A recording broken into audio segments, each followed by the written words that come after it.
સુરત શહેરમાં ગણેશોત્સવનો ઇતિહાસ જ્યાંથી શરૂ થયો હતો તેવા ઐતિહાસિક ભારત સેવાશ્રમ સંઘ સંચાલિત હિન્દુ મિલન મંદિર દ્વારા આ વર્ષે ગણેશ ઉત્સવમાં એક બહુ જ મોટો અને ક્રાંતિકારી નિર્ણય લેવામાં આવ્યો છે.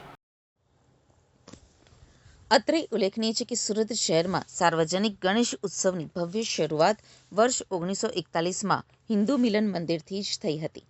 સમય જતાં ગણેશ ઉત્સવમાં આવેલા કેટલાક દૂષણોને દૂર કરવા માટે હિન્દુ મિલન મંદિરના તત્કાલીન અધ્યક્ષ પૂજ્ય સ્વામી અંબરીશાનંદજી દ્વારા શ્રી ગણપતિ ઉત્સવ સમિતિની સ્થાપના કરવામાં આવી હતી.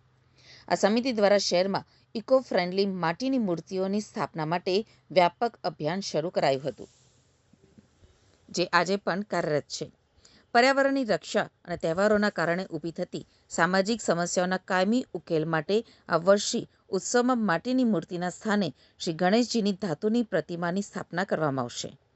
હિન્દુ મિલન મંદિરના સંચાલકો દ્વારા સુરત શહેરના તમામ ગણેશ આયોજકો અને યુવક મંડળોને નમ્ર અપીલ કરવામાં આવી છે કે તેઓ પણ આ દિશા તરફ સકારાત્મક વિચાર કરે. જો આ વર્ષે શહેરમાં વધુમાં વધુ આયોજકો દ્વારા ધાતુની મૂર્તિઓની પ્રતિષ્ઠા કરવામાં આવશે તો ઉત્સવની પવિત્રતા પણ જળવાશે અને શહેરની ઘણી બધી વ્યવસ્થાપકીય સમસ્યાઓનો પણ કાયમી હલ આવી જશે. આ વર્ષે ઈશ્વરની પ્રેરણાથી અમે હિન્દુ મિલન મંદિરમાં જે ગણેશ ઉત્સવ સમિતિના વડીલ છે કહીએ તો વાંધો નથી, જે પ્રચાર એ છે પ્રથપ્રદર્શક છે, અને અહીંયા અમે આ વર્ષથી જે ધાતુની પંચધાતુની મૂર્તિ છે એ મૂર્તિનું પ્રતિષ્ઠા કરીશું અને આ મૂર્તિ કાયમ રહેશે.